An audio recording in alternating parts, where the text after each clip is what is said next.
Hello and welcome to eLeap. Today we are diving deep into 360 reviews, one of the most comprehensive feedback methods available in the eLeap performance management platform. You see, 360 reviews gather feedback from multiple sources to give you a complete picture of performance. Now, what are 360 reviews? 360 reviews are a way to collect feedback from peers, subordinates, and managers in the system, essentially creating a full circle of perspectives, hence the name 360. When you select the 360 review in the orientation, the system automatically sets up the feedback collection from the multiple relationships that it sees in the system. You'll see this option available in the organization orientation type. You'll also see this option available in the team-based reviews that you set up. The beauty of 360 reviews is that they eliminate bias.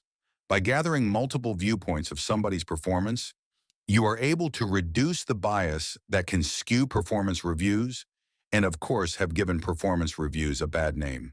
So how do performance reviews work? So when you create your review in the system, of course, you select the organization review and you select the 360 option there. What the system automatically is going to do is decide, or you can, of course, set up the assignment preference here to use the org chart or the system's relations base to be able to perform that. Let's imagine that we are performing a 360 review for an individual called John Smith. What the system is automatically going to do is it's going to gather peer reviews from colleagues of John at the same level. It's going to gather upward reviews from John's direct reports.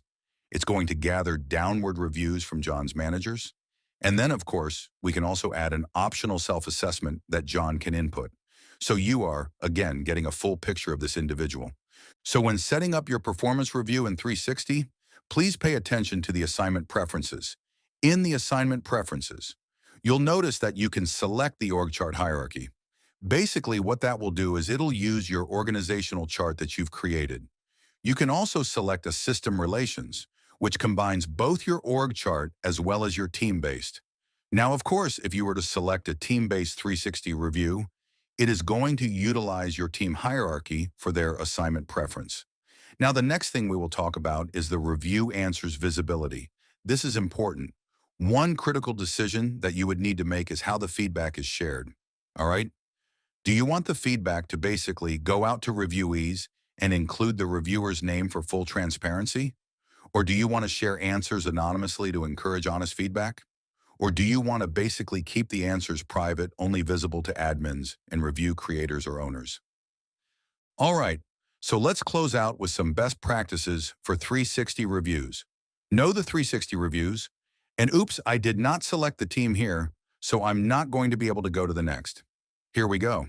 Note that 360 reviews work best for things like annual performance reviews, as well as things like leadership development programs, maybe even comprehensive skills assessments, or if you just need to get perspectives from multiple parties when creating a review.